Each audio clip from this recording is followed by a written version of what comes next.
Today's speaker is Tom Tresser, who will discuss the book he co-authored with several other prominent Chicago progressives entitled Chicago is Not Broke. Tom is an educator, organizer, creativity champion, public defender, and fighter of privatization. He has been doing civic engagement and grassroots democracy for over 40 years. I give you Tom Tresser.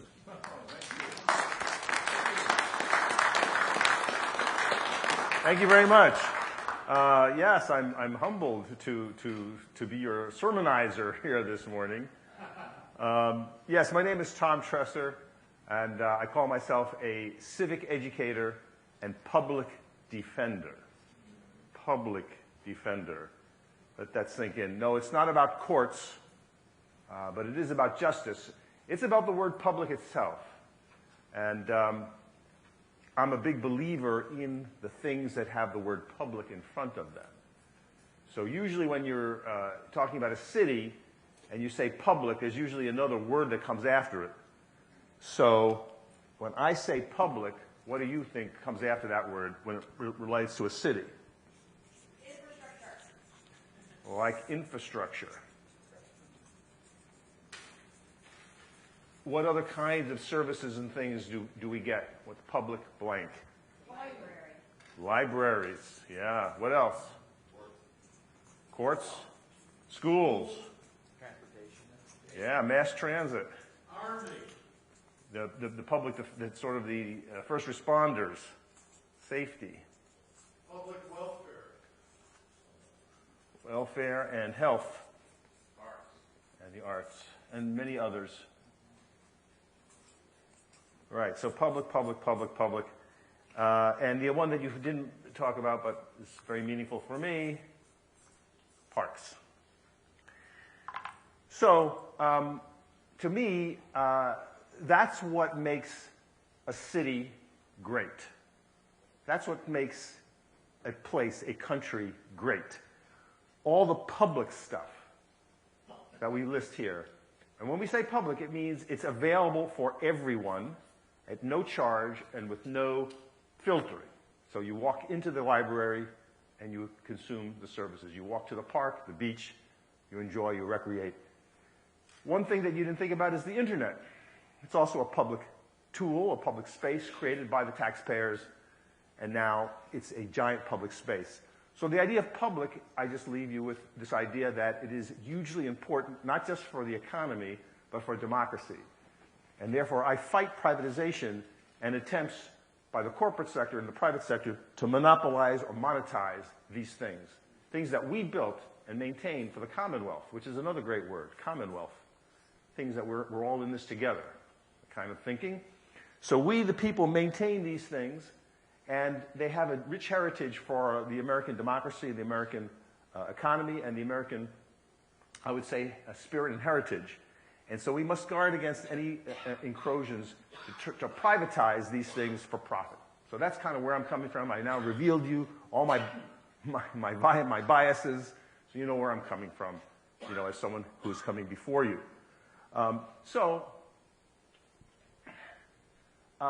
Before we get into the content of the book, I want to say a little bit about budgets. And as people who with the word ethics in front of your organization, I gotta say, we don't see a lot of conversation around ethics in America, do we? I mean, no. This is kind of a free-for-all, Wild West, winner-take-all. Big guy pushes the little guy out of the way. You know, University of Chicago, the markets do no wrong. I mean, that's the kind of thinking that we have running amok in America that will destroy the planet, frankly. And so the idea of ethics interceding with or interfering or overlaying some other corporate profit or some other, you know, value system that says, you know, in other words, what is something worth down at the University of Chicago when they say the winner is the one that sells the most widgets. But then your ethical conversation comes and says, well, what if the widgets are made by child labor in Malaysia for $1 a day? Well, no, don't confuse me with ethical arguments, you know what I'm saying? So I'm very much present to your respect and lifting up of the word ethics. It's hugely important in my work. So talking about budgets is very much germane to this thing. So a budget is much more than just numbers on a page. And some of us are really good with numbers, and some of us, like me, are kind of sucky at it. And my wife is the person who maintains our books in the household. So I'm not the guy to talk about balancing checkbooks and whatnot, but I am the guy to talk about the ethics of budgets, I think. So the first thing we want to say is that if we are in Chicago, and for those of you that live in Chicago or love Chicago, we got to note a few things. Who is governing us at the various levels of government right this minute? Well, we have this guy, Mayor Emanuel, who's a multimillionaire investment banker. Then above him, Bruce Rauner. Ooh, I heard some boos from Bruce Rauner. Well, he's a centimillionaire, and he's put us in a situation where we have no state budget for the second year in a row at huge costs to nonprofits and social organizations all across the state, putting them into chaos. Unprecedented. And then, of course, above him, we have this guy, a billionaire. So if you think about the trifecta of governors from the city up, you've got people who are all about the money, aren't they? They're all about big deals.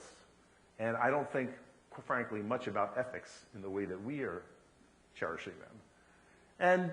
And we see that in the first 100 days of the Trump administration, making noise that Chicago is likely to be punished for being Chicago. So in terms of getting resources to help with ethical issues, social service issues, social justice issues, we're certainly not going to get anything from Mr.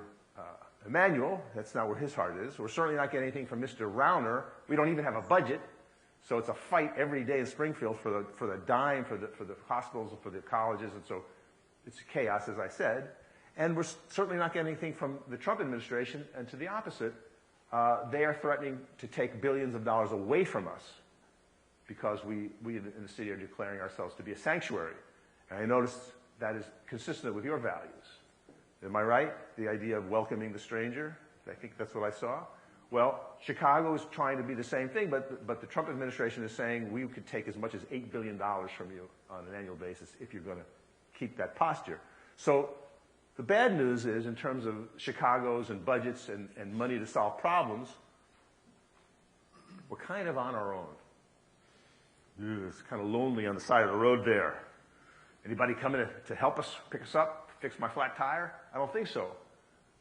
But the good news is Chicago has a lot of stuff, and that's pretty much what I want to talk to you about. So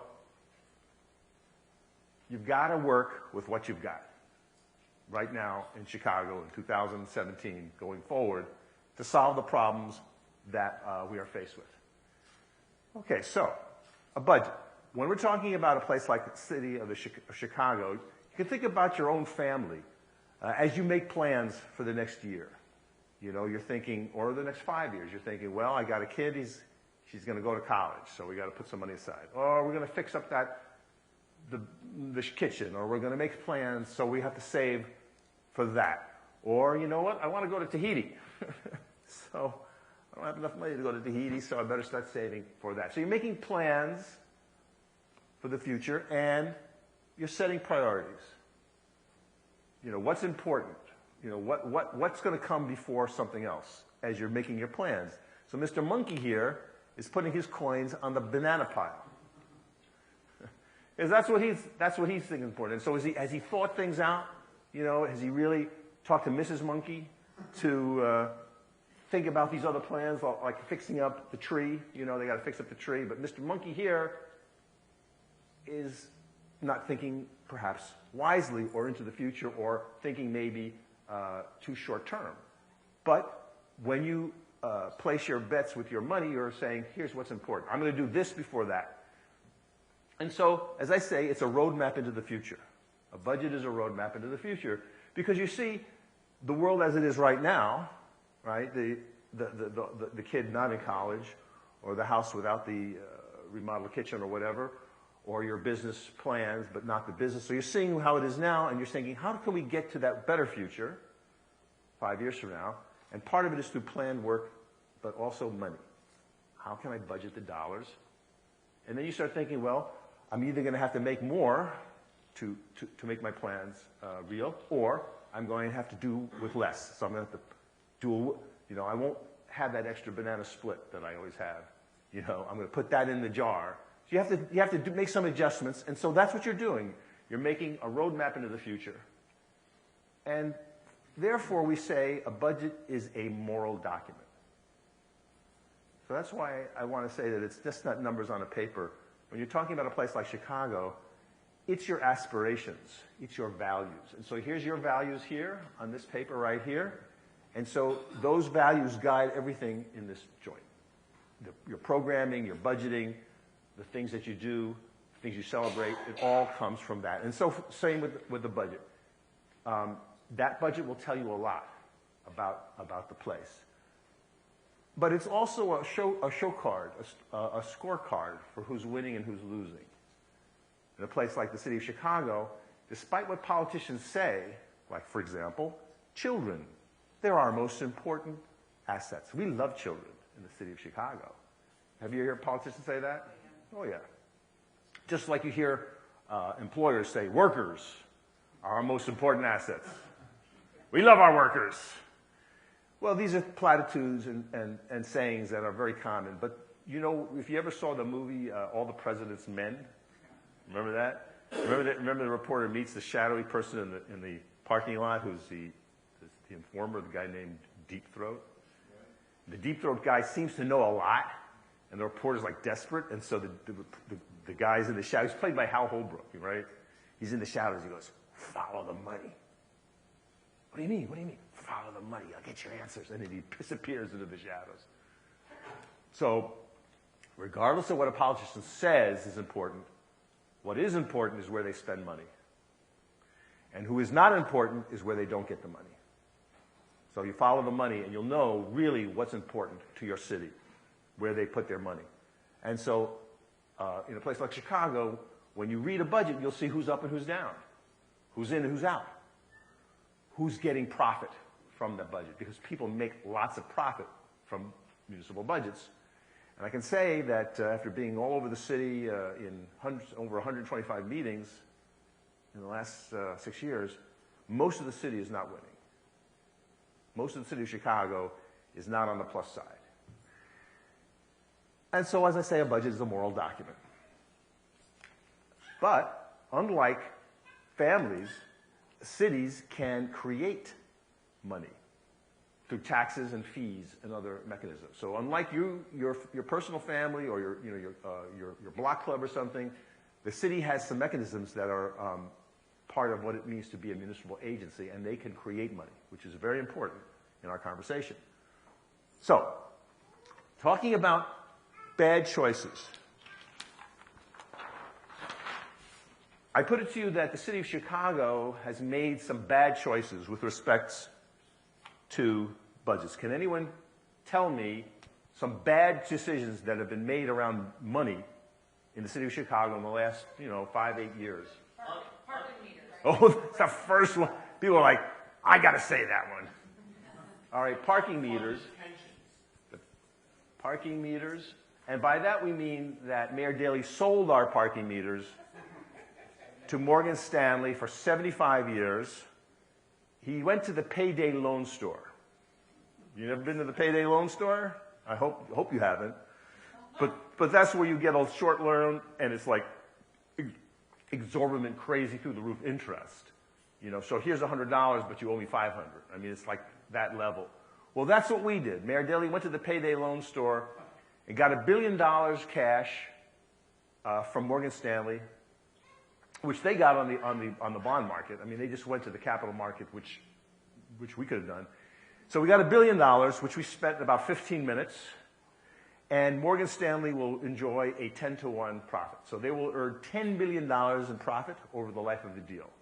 And so what happened in short order? The number of meters exploded, the rates quintupled, and the meter time went till midnight.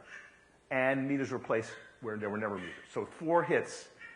And we find that Morgan Stanley is at the policy table in major decisions in the city of Chicago about everything having to do with density, to trying to reduce smog, anything that would negatively impact Morgan Stanley's revenue, we got to pay, including closing a street for a festival where there's meters, or even street repairs. So anytime you take a meter offline and therefore deny Morgan Stanley revenue, you got to pay.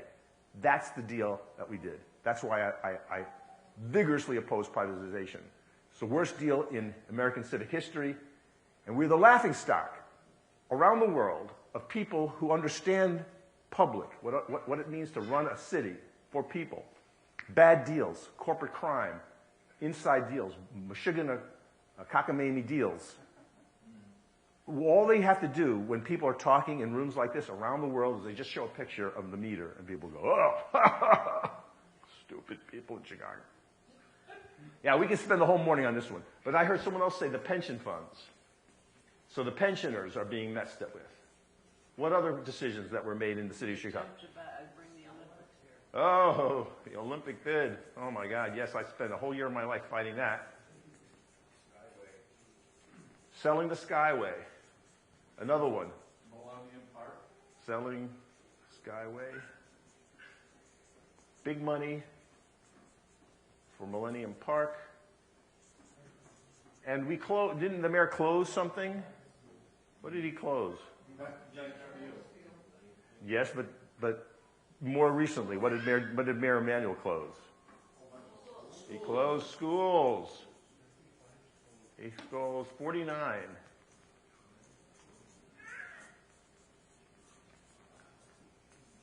And on and on. This, I mean, we just get started. But How about the TIF money? TIF money, yes, that's in my book. TIF money is. So TIF money is tax increment financing. It's property taxes. It's a giant slush fund that currently has $1.4 billion in it. So this is property taxes collected from TIFs around the city. About a third of the cities in the TIF district, 148 TIF districts. So these things it's like a giant vacuum cleaner, all year in, year out, sucking property taxes off the top and putting them into a black box controlled by the mayor, of which right now there's about $1.4 billion sitting in there. So money is in, money out, but at the end of the year, you've got about $1.5 billion of property taxes sitting in those funds, which they refuse to reveal where they are. So these are bad decisions that I would say, and there's one more that just happened literally a few weeks ago. The mayor went back to the same payday loan store for $1 billion in ready cash, and unbelievingly, they're going to pay that $1 billion back and $1 billion of fees. 100% interest. 100% interest. So where's that $1 billion going? That's $1 billion that's not going to be available for any of this. Oh, no, I'm sorry. These guys are not going to get that $1 billion. Where's it going to go? It's going to go back to Wall Street. Didn't we just bail them out? Not too long ago. Wasn't that long ago, right? It was $14 trillion. We bailed out Wall Street. Well, apparently they haven't had enough of our money. So the mayor is going to send them another $1 billion. So if you live in the city of Chicago, too bad for us.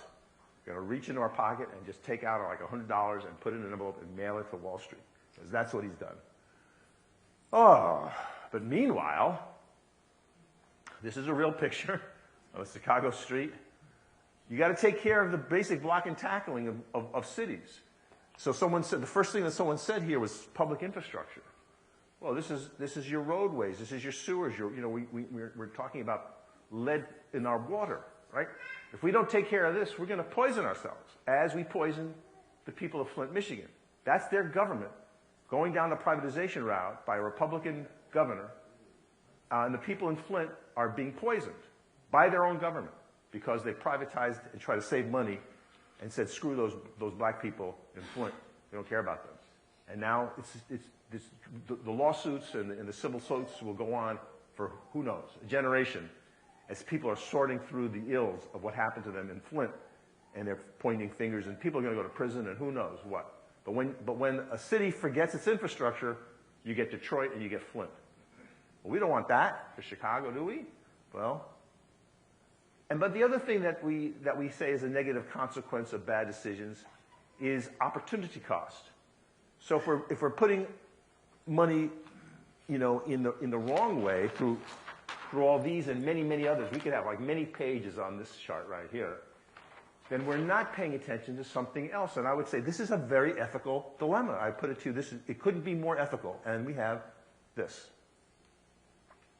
As a consequence of the global financial meltdown caused by our own finance companies, we have an unprecedented number of homeowners underwater because they got steered to crappy deals with huge ballooning, and people were lied to, and there was massive fraud. Countrywide Financial, the guy they want to send him to prison, you know, but he's avoided that. But we have this massive churning and fraud that hurts our poorest people, and usually people of color, the worst.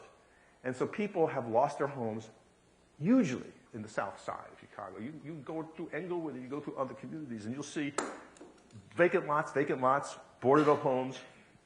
It's a crime against humanity is what it is. And while that was happening, right here in Chicago, did we turn our attention to it? Did the mayor and all his financial gurus try to figure out how to help our own neighbors in their time of distress? No, we'd rather bail out another bank and send $1 billion to Wall Street for no good reason.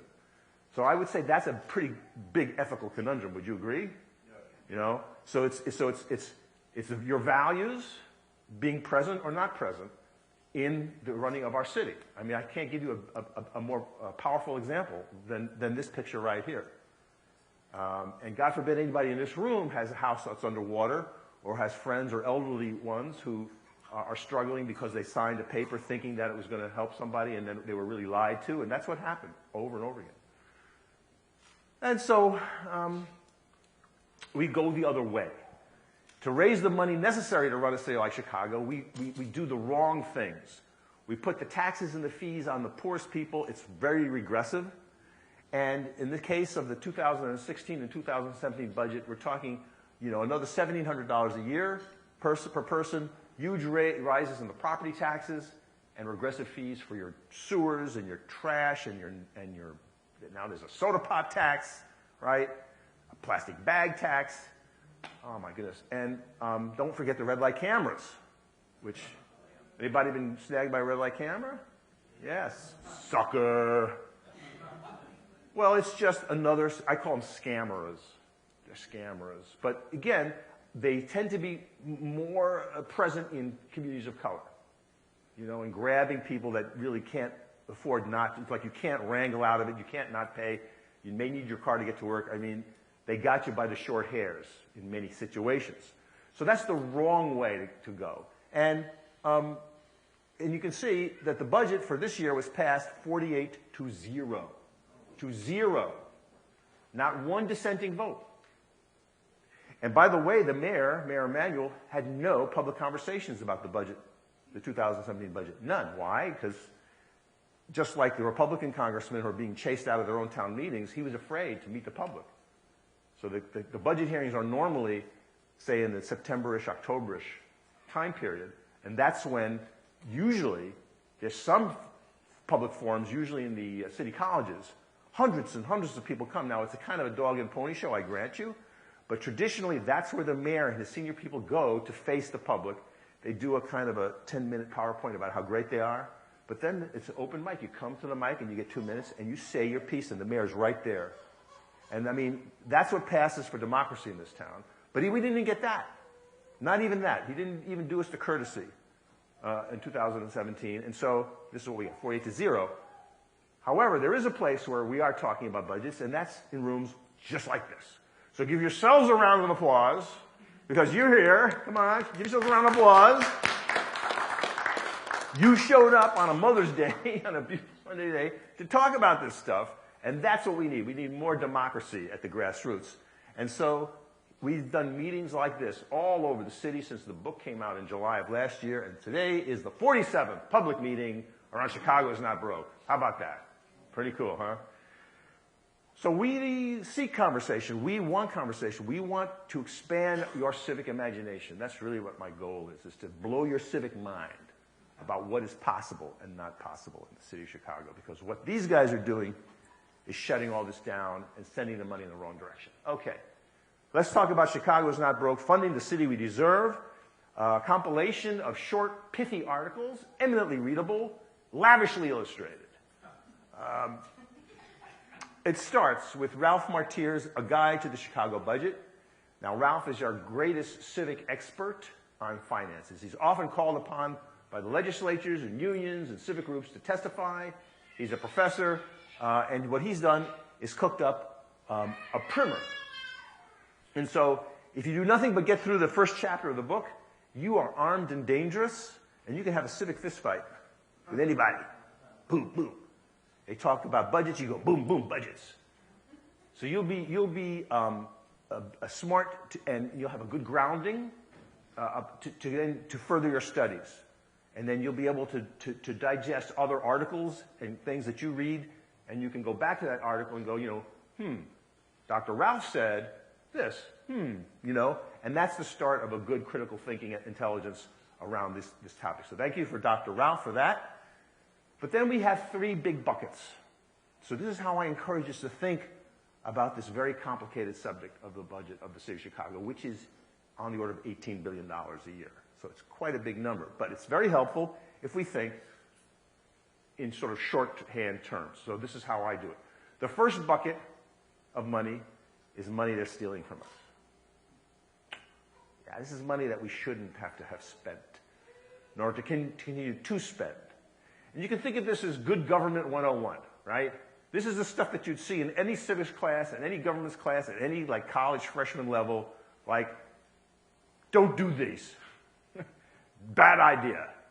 We have three small chapters here. The first is The Cost of Corruption in Chicago, written by Professor Dick Simpson, who was an alderman in the 70s. But he and his research colleague, Tom Gradell, have been on the corruption beat for 30 years. I feel it's like they got to be hosed off, because it's such an icky subject, but they go deep into it, man. They're down in the sewers every day. And they write about the cost of corruption, and you often hear about stories, sort of idiosyncratic. You read the Sun-Times or something, and then some other alderman has been arrested, and then some other judge has been arrested, and you just kind of file it away. Maybe it's not very remarkable. 32 aldermen have been indicted and will go to prison, have gone to prison in Chicago since the early 70s. 32 aldermen, plus 2 governors in a row. I imagine them playing chess together in the pokey. Ryan, and it's your move, Governor Blagojevich. Your Governor Ryan. Let's take a smoke break in the prison yard. City clerk, Lasky, prison. Judges from Operation Silver Shovel, prison. Greylord, thank you. Yes, and on and on and on. So I said to ask Dick, well, can you put a number on it? I mean, you've written about it, you think about it critically, and he said yes, and so he did, and that number's in the book. Then we go to Jackson Potter. Now, Jackson is a former school teacher who turned union organizer, and now he is a staff coordinator for the Chicago Teachers Union. So he is now a staff member of the union, but his background is a teacher in public schools and as an organizer, and he's written about the cost of toxic deals. Toxic deals. Now, you already talked about one big one, which is the meters. Now, we only address that obliquely because Jackson drills in on something called toxic swaps. So toxic swaps are these kind of strange gambling that we do with Wall Street, betting that the market will go one way when we get some debt, and then if the market goes the way we think it is, we sort of pay less for this debt. But if the market goes the wrong way, we're stuck. And what the city has done is they've hired these financial gurus who in private practice are like geniuses. They seem to mint money. Like they just reach into a box and take out $100,000. And we have no idea how they make this money because they move money around, they're manipulators, they do very complicated deals, and it's like they're usually written up in the Wall Street Journal and on the cover of Time, they're financial geniuses. And then they come into Chicago and government, they lose their minds. They lose their minds. They get us into these deals that would have gotten them fired in 5 minutes if they had proposed it for their firms. And David Vitale is one such genius, immensely rich man, and he ran the Chicago Public Schools twice. And under his term, we got into these financial toxic deals that have cost us billions. And the question that Jackson Potter asked, can't we get out of these deals? Therefore saving money, or don't get into the bad deals in the first place. Okay. Then we have the cost of police abuse. Jamie Calvin is the reporter who broke the Laquan McDonald story. So it's his story in Salon magazine called 16 Shots that broke that story wide open and led to the release, the litigation and the release of the video, which is still reverberating through the city of Chicago. And now that we have a right-wing attorney general, we're not sure if the federal prosecutors are going to move on the evidence that they've amassed. But the gut feeling in the communities and the activists, the people who know policing and who know this issue say there's no way that the mayor didn't know. There's no way that someone with the control instincts of a Mayor Emanuel and his people around him who manage everything didn't know, like within a half an hour of what happened to that young man, but they sat on that video, and that caused the mayor to be reelected. So if that video had been out before the election, we would have Chuy Garcia as the mayor of Chicago today. So that puts the entire Rahm administration under a cloud. Again, ethics, right? I mean, that's one of the major conundrums of civic government right now in the city of Chicago. Is the current mayor governing legitimately? Well, Jamie addresses this, and he tells us what the costs, the financial costs, are, because you can't put a cost on obviously human life or the life or what happens to a family that suffers through such a trauma. But you can put a cost on the settlements, and we do, and we add it up and we tell you. So that's the first bucket. The second bucket is money that's hidden from us. So this is money we know they're collecting. I mean, we feel it leaving our pockets. We just can't find it. There's our money. It's out there somewhere. So this is my chapter. It's a chapter on TIFs. So the gentleman in the back talked about tax increment financing. That's my mania. That's my mishigas. That's my obsession. And as I said, it is a lot of money. A lot of money. The chapter explains what TIFs are. They explain how they work, and they really give you the numbers. And as I say, it's a giant slush fund controlled by the mayor of the city of Chicago and other mayors like him around the country. It's because it's a national issue. It's not a Chicago issue. And so I explain how we might get that money back. Put that on the table. You know, remember, everything that we're talking about that's being lost, wasted, stolen, is not going here. These are the guys. You identified them. These are the players that are hurt by all these things that we're speaking of. Okay, that's the second bucket. Third bucket. That's me. Money we're not collecting, but we should be. And I think this is a very helpful way to talk about financial civics at the city level. This is where we start to expand our civic imaginations. Remember, I was saying we need to blow our civic minds.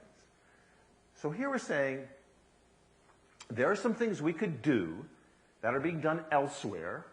So nothing in this book is not being done someplace. So there's no crazy, never been seen before ideas in this book. And say, if we did these things, we would be collecting money that's just sort of flowing past us. You know what I'm saying? We're like leaving money on the table. You're walking away from the casino without taking your winnings. You know, there's a pile of money. You just walk by. Oh, look at that. There's $100,000 here. I'll just think, I'll go over here and just leave the money sitting there.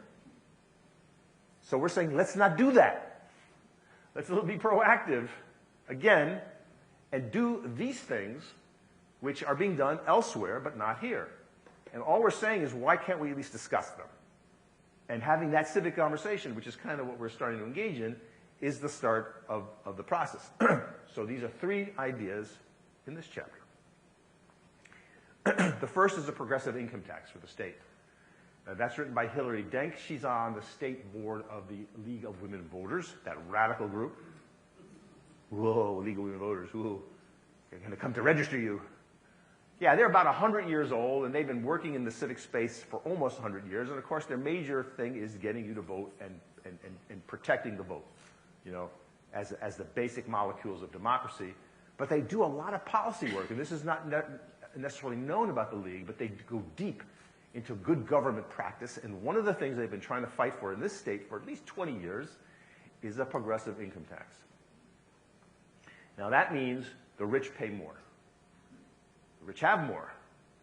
They enjoy their prosperity as a result of being in America and consuming these products. You know, Elizabeth Warren says, "Congratulations, businessman, for starting a business that makes you a gazillionaire. But guess what? You got your products to market on public roads. Your workers were educated by public schools in many cases. Your products are regulated by laws so that no one can just rip you off and do a cheaper version. So all those things, by the way, Mr. Successful Businessman, is a result of this here, this public stuff. So don't shortchange public. And so therefore, a progressive income tax is ethical. It is highly ethical and good government and good fiscal policy. And so what Hillary explains all that and says, you know, if we get a progressive tax for the state, it's going to help us here in the city quite a bit. Second idea, a financial transaction tax. This is the biggest number, an idea in the book. And I guess it offends some people's sensibilities, but I would invite you to interrogate that reaction. Because when you go to the store and buy a can of pop, you pay a tax. Right? You buy a shirt, you pay a tax. You buy a new car, you pay a tax. Whatever. But the financial gamblers on LaSalle Street who ran a quadrillion dollars of value through the exchange every year.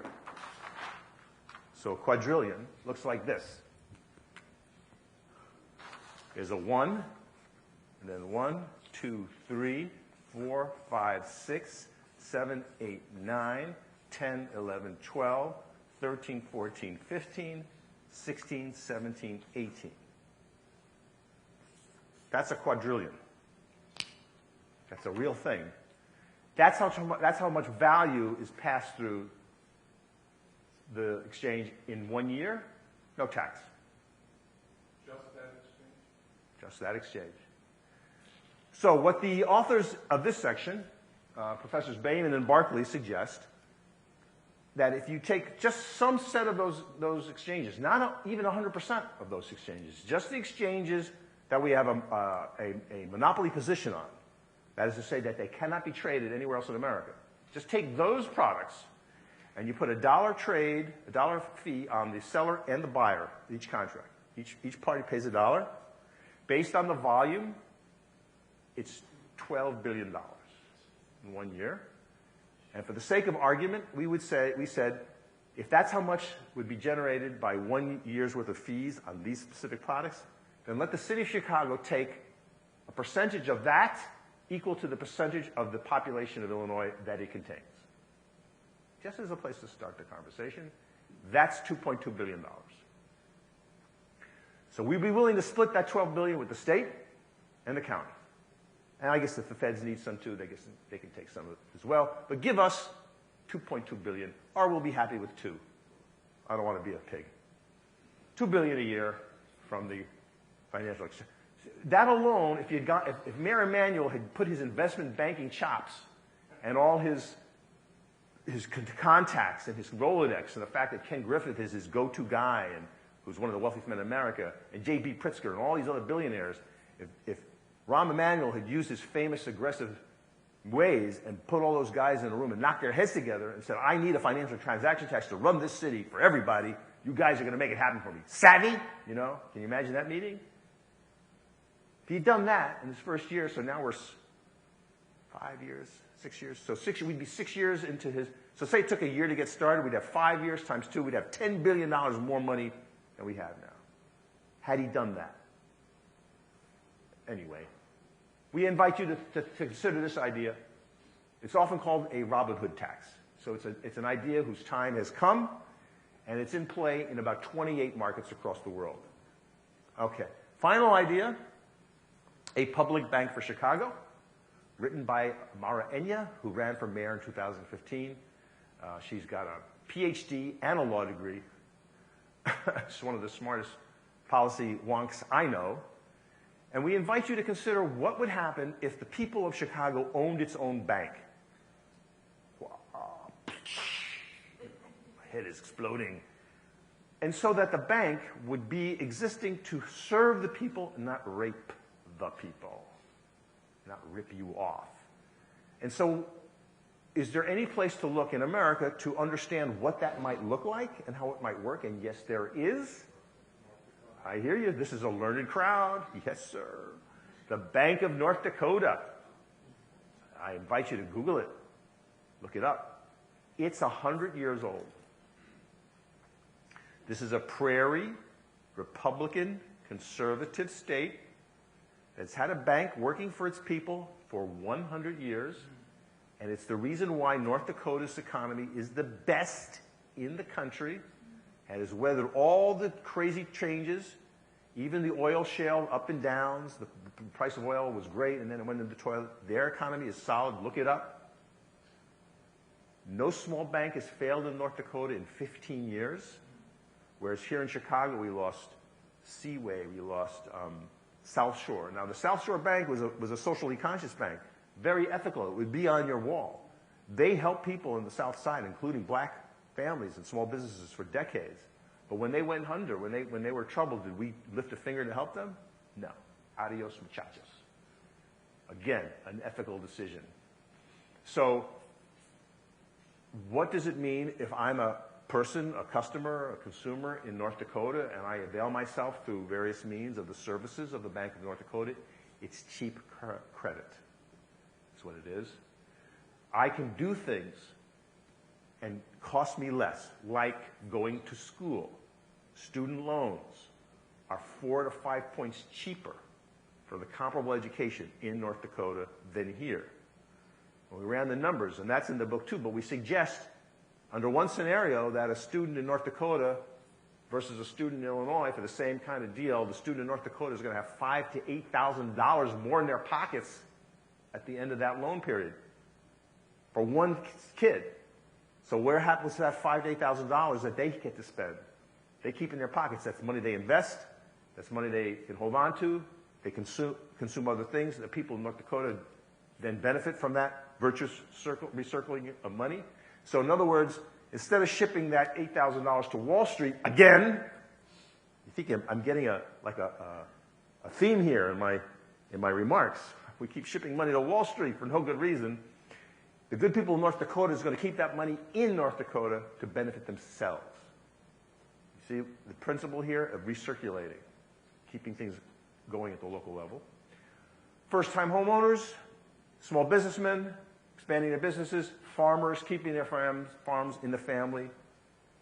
That's what's going on in the Anti-Railroad Bank of North Dakota. And we're just saying again, don't believe me, pick up the phone, call someone over there, get in the car, go over there. Come on, you guys who have run think tanks and people who are in office who have staffs, look it up, man. This is not a fantasy. The Wall Street Journal has written about the Bank of North Dakota. They love it, for goodness sakes. It's got to be great, right? Wall Street Journal is writing about it. Okay. And then the last chapter is my good friend Jonathan Peck, one of Chicago's most esteemed and senior organizers, asks the provocative question of what now? What do we do now? How do we organize and go forward? So that's the book. That's the Chicago is Not Broke, Funding the City We Deserve. Money that's stolen from us, money that's hidden from us, and money that we're not collecting that we should be. It all leads to expanding our civic imagination and to move us from a frame of scarcity. We don't have money for you. There is no money for your community. There is no money for your public stuff that you would like to expand and improve. I'm sorry.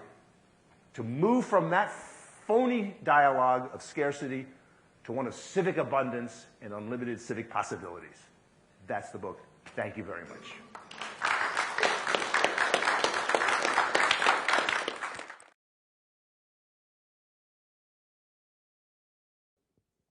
Thank you, Tom. It was just wonderful. Just a great presentation. I'm interested in reading the book. Good. I wanted to know, a number of people have been talking about a public bank for a long time in different parts of the country. They say California has been talking about it for a long time. what kind of pressures are they getting to stop it that we don't have this experiment in many places? Well, interestingly, 15 cities that we know of right now that have some kind of campaign. Like, for example, there's a governor's race in New Jersey. There's a mayor's race in San Francisco. There's like 15 campaigns in which public banking is prominently, being debated amongst the opponents of the people vying for that office. So in those places, it's sort of a new day. I mean, and so it's a lot of public education going on. But the typical opposition would come from your banking industry, of course. They're going to say it's communistic. We're kind of in a strange bind. On the one hand, I slam corruption. So I'm very opposed to, the machine, the way it's run the city, because that is the enemy of excellence. So when the machine is present, and you hire your brother and your cousin, and you pass your automatic office to your child, there's no excellence, there's no service. And do you want that kind of operation to run a bank? Because then you think, oh my God, it'd be like the mafia owning the bank. So I find myself in a bit of a conundrum. So I need to be clear that I am for government, I just don't like our governors. So therefore I say we must replace our present governors with people who have charged with ethics. Get some leaders like who can swear by this paper here, right? Like you guys, members of Ethical Humanist Society, should be training people to run for office, for goodness sakes. Yes, that's the government we have. So you know what Gandhi said, be the leader, be the change you want to see in the world. Didn't he say that? So you're not exempt from running from office, even though it sounds icky. So yes, so the banking industry will automatically say, it's not this, it's not that, and they will make those calls to the people they give money to, which is, so I mean, the chairman of the Senate Banking Committee, in the state legislature receives money from the banking pact. So is he going to call a bill? So that's why it's a grassroots thing. You've got to put the pressure from the bottom up. When people are coming to either run for government, for local government, as state rep and state senator, or even people come in to run for governor. If Chris Kennedy ever comes here, or you ever go to a forum with Chris Kennedy or J.B. Pritzker or Bruce Rauner, ask them, what's wrong with a bank, public bank? You see what they say? When you Google unfunded pensions for Chicago, the first link that comes up says it's $30 billion. So it's 5 to 10 times as big as the list we made. I just don't see how you can have a book about Chicago without confronting, it's not the elephant, it's the entire room. So what do you want to do about that? Until you fix that, all the other stuff is rounding error. Well, I don't know. So I guess I'm disputing a bit of the framing there. Because the government that put us in this conundrum is the government that's giving us the limited solution set right now. So having a forensic audit on the city, which is something that we recommend in the book, would actually probe a little deeper into who's running what. And I question even the pension boards. I question the people who are on the commission. So I'm not ready to concede anything yet until I get a forensic independent audit run by a Mormon, a Confucius monk, and a retired judge. People who are above reproach, who are unimpeachable, but who have subpoena powers. And I say to them, to this very august panel, look at every line item and every employee. Because some people who are receiving pensions are criminals, and they shouldn't have received those pensions because they were double and triple dippers. So, are we in a mess? Yes. But I want a forensic audit while I want these budget solutions. And I think what Ralph Martiri would say, because he's talked about this many times at the state level, if we refinanced, if we had a progressive income tax, we would get at that number pretty fast. But every year that goes by that we don't, we go deeper into the hole. Yeah, can you talk about the support in the legislature for the LaSalle Street tax that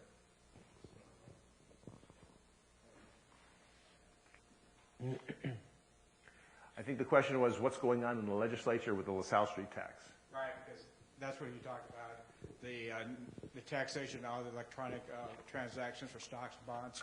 Now, I understand from an organizer that's kind of dead in the water, that there's not a lot of support for that in the legislature, and what's being done to maybe, you know. Well, the National Nurses Organizing Council, you know, is aggressively organizing around that. They've had legislative hearings. We have Mary Flowers with a bill. But yeah, I mean, Mike Madigan, he's a millionaire. I mean, he's in the pockets of big business. So it's got to come from the ground. You've got to be pushing pressure on your state reps to demand this. And when you have enough of them, they can't ignore it. They're also going to do actions. They're going to go to Springfield. So if you talk to me later, I can get your information and make sure you're in the chain of command when there's a hearing, when there's an action, when there's a protest. It's got to come from below. Does that come out from the legislature? No, no. We need much more pressure on Madigan and Cullerton to get serious with hearings, you know, and for them as leaders of the state legislature to take this seriously and to push past the lobbyists who are going to say this is a horrible idea, might kill it. What's the obstacle to that? Well, they're getting money from the bankers. So the bankers will call their editor. You know, the bankers have staffs. The bankers have lobbyists who then work the editorial. You know, they'll call the editor of the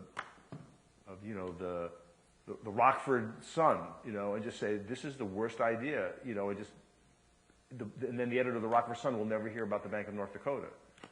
So since the legislature is not doing their job, and the Rockford Sun is not going to look this up, since they're not covering the book, they're not reviewing the book, so the Rockford Sun or the Sun-Times or the Tribune will never know about this book.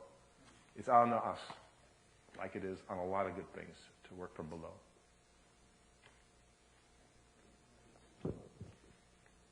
Could you give us a definition of a TIF, which I thought is an attempt to get businesses to pay their equitable share of the taxes?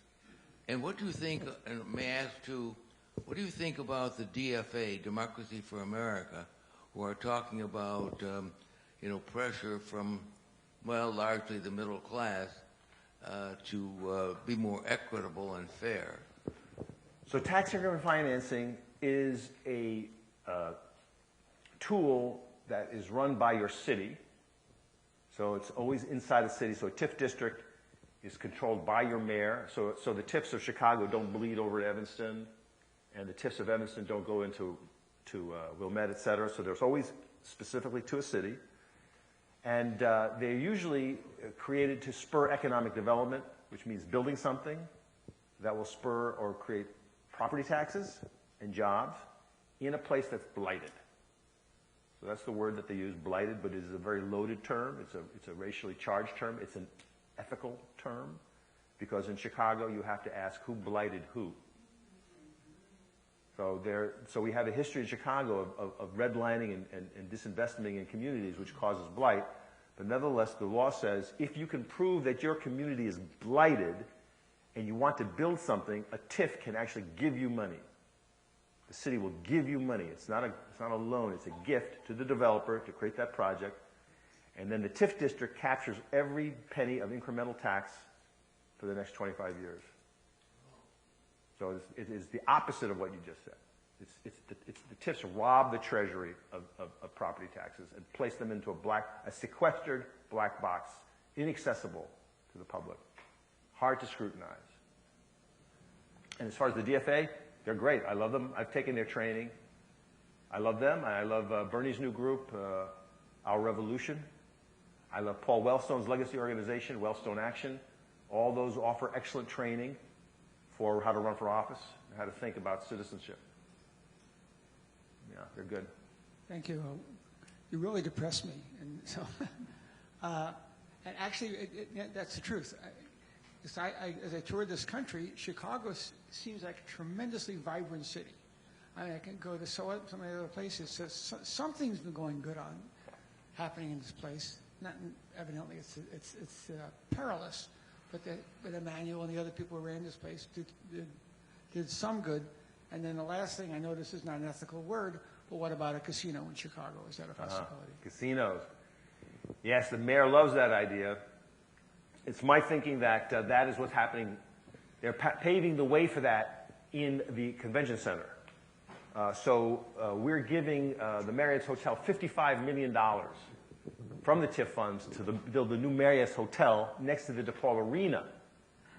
But behind them is a vacant land where I think the casino wants to go. The mayor has been very hot for a city-owned casino. I'm opposed to that. It is another regressive way to raise money. In other words, you would add that to the red light cameras and the payday loan store. Just go to Atlantic City and ask them how the casinos have worked for the people of Atlantic City as a panacea. Casinos have closed there. Businesses closed. It's horrible. Organized crime goes crazy. They love it. The construction unions love it because it's a blank check for building that kind of stuff. So the politicians say, well, look, you drive over to the Horseshoe Casino or something over there in Gary, and you see a lot of Chicago licenses. So why don't we rob them? They're robbing it. We got to rob. So when a city, God forbid, builds a casino, you're betting against your own citizens. You're hoping that they're a bunch of chumps. And especially if it's slot-driven, which these things are, slots are the worst. You get senior citizens spending their pension money, sitting there, and I've seen them. They sit there and pull that lever all day. Well, now it's not even a lever. It's just a button. And there goes their pension money. So they get a free bus ride and a free lunch. And we want to be part of that? No, I would say that is highly unethical. It's a no-no. Or as they said in The Godfather, it's an infamia. Thank you for your comments. I'm sure the book is very helpful to understanding what's going on. There's an underlying suggestion that you keep repeating that this is an ethical problem, that people are acting unethically, and if we were just ethical, this would be solved. While I see that there's plenty of corruption, there are certainly people who are clearly unethical. I don't really believe that this is simply an issue of morality or ethics. I think a lot of people are acting as they see as best at the moment, considering the pressures they're under, and have simply been led astray for some other systemic reasons, a structure that we have in place. And I mean, if we're simply saying we have an ethics crisis here, that people are not being ethical, then you're calling for a cultural shift, and running for office is probably useless because the whole governmental system is probably part of that, and you really should be, I guess, a reverend or maybe doing what you're doing. Well, I am preaching. So that you raise a pretty good question, but I say politics is ethics. I mean, you bring your values into public life as a public person, whether you're the mayor or a councilman, and you govern according to your ethics. So do you believe in more public? Do you believe that a city should have great public schools? I mean, that's a belief. I mean, I can show you numbers to say public schools spur democracy, public schools built the middle class, public schools build character, public schools mix races, and there's all that documentation about the benefits of public schools. But in the end, if you don't believe it and you run on that, and you are for charter schools or public or private schools or blowing up schools or whatever it is that you want to believe, and you get elected, then you'll bring your beliefs into public life and pass laws accordingly. So, it starts with your beliefs and your values, and you tell that story to your voters to say, this is what I stand for, and I'm going to govern accordingly. I'd say I believe in government. So no, I'm not saying that everybody should run from. I'm saying the opposite. I'm saying people with passion and these kinds of beliefs. It's on a sign in your garden right out there. I mean, that's what I'm saying. That's public policy. That's not words that goes on a sampler over your fireplace.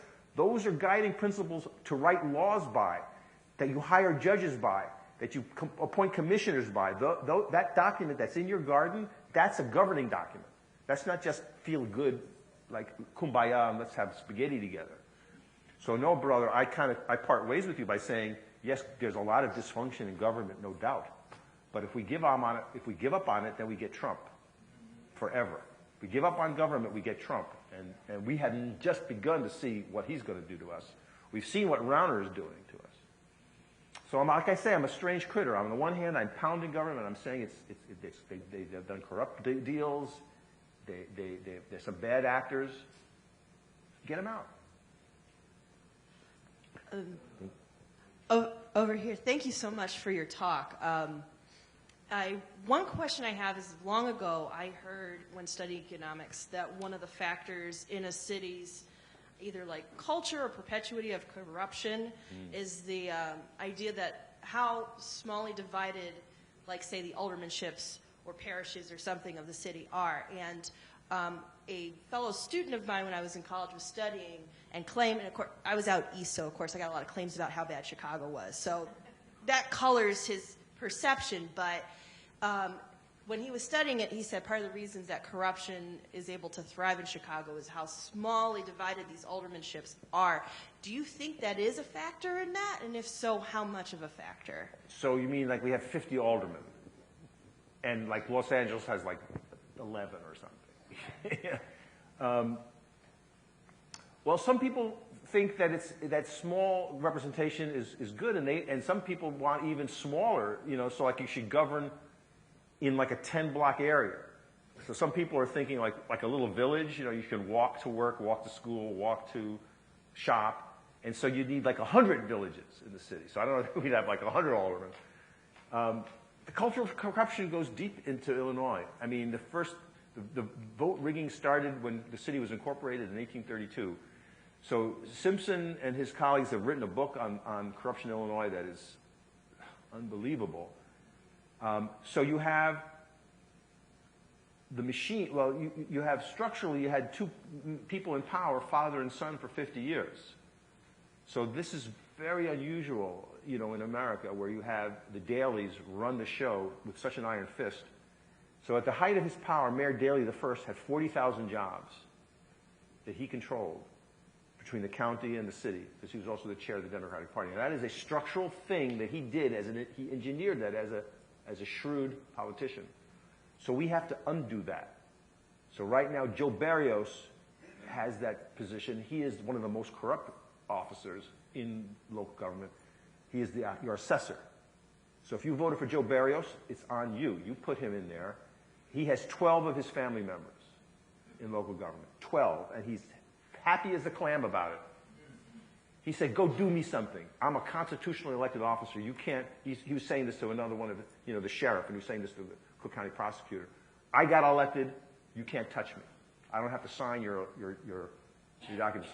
So in that case, the only way to make a statement is to fire him. But then we need someone to run against him. And you know what I'm saying? So it's a little, unfortunately, it's chicken and eggy.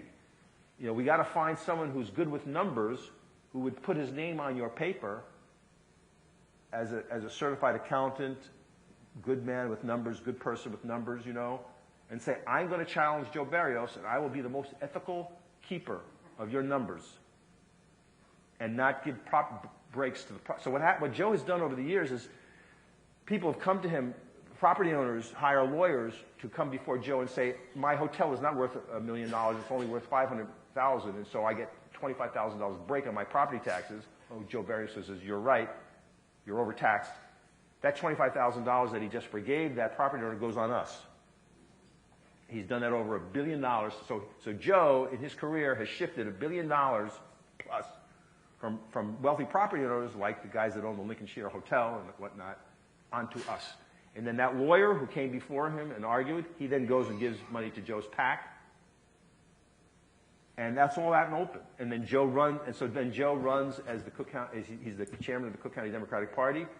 So if you have elected someone who is a Democratic committeeman, so if you live anywhere in Cook County and you're a Democrat, you had an opportunity to vote for your committeeman or woman. And it's that person who then elects Joe. So you got, I mean, this is what I'm saying, it's a little knowledge here. But you have to say to your committeeman, will you support Joe Barrios when he runs again for Cook County chairman? Or is there an insurgency inside the Democratic Party? Cultural corruption goes deep, but they feel somewhat invincible. I mean, they're tight, and it's a self. The only guy who's great and doesn't play that is David Orr, Cook County Clerk David Orr. He's not part of that. He does his job year in year, and he turns money. He used to turn money back to the Treasury.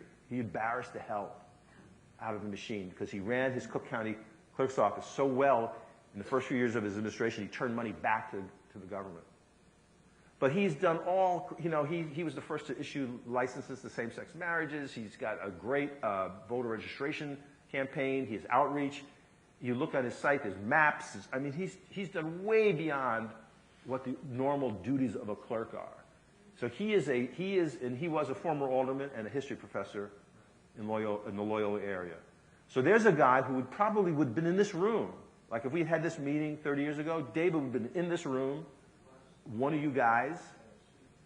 He spoke here. He would be of your spirit.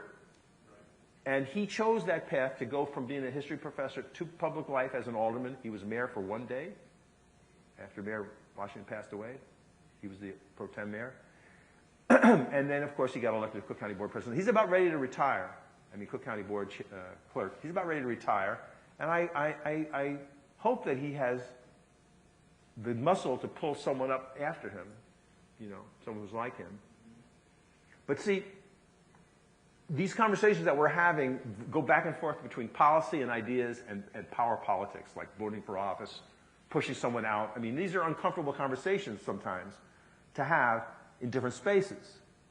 But we as civic beings need to be trained and smart about this. So when you're with whether it's your block clubs or your churches or wherever you hang out, your business associations, your schools, we need to encourage you to think in this way, and then somebody has got to say, I'm going to be the one that challenges Joe Barrios. Somebody's got to make that decision. And then when that person steps up, we got to help them. So one of the things that we do at the Civic Lab is we're going to have training programs for how to run for office.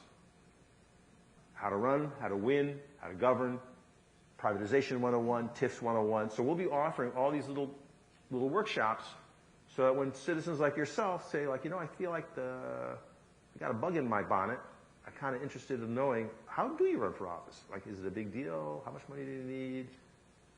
I don't know, Even if you get that notion in your brain and you got 2 hours to spend, we'll tell you. So I'll have a mailing list in the other room. I'll be selling books. They're all like $12 plus tax. It's a deal.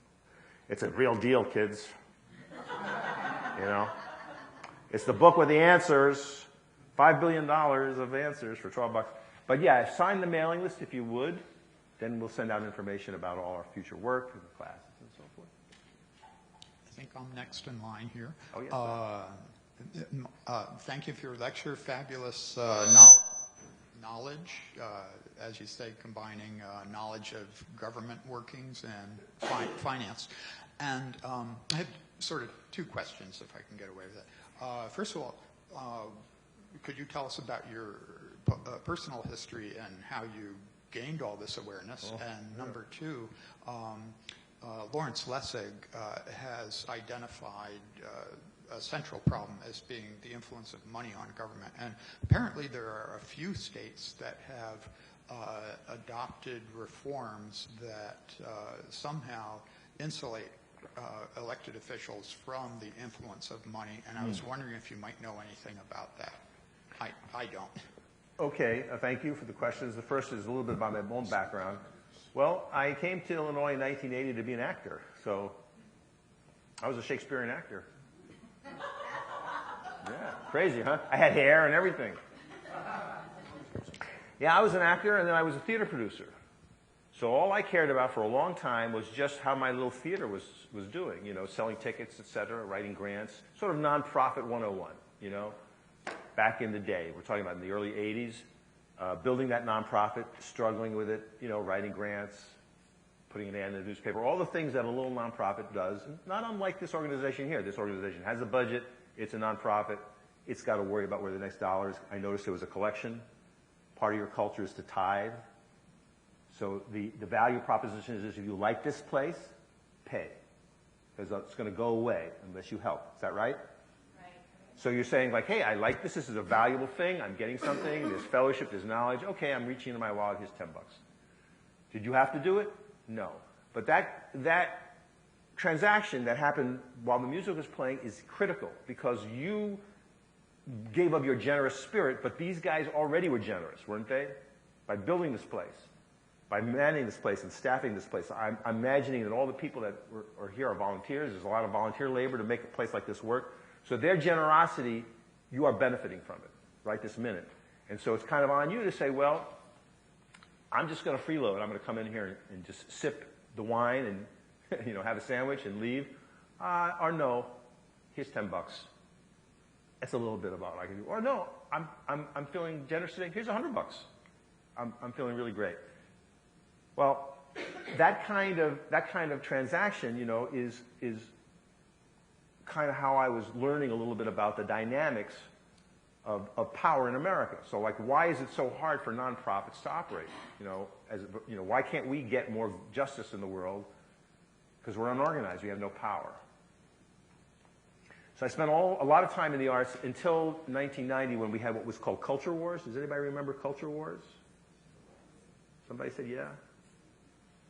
Well, it was the National Endowment for the Arts. NEA, sometimes you hear the word NEA, right?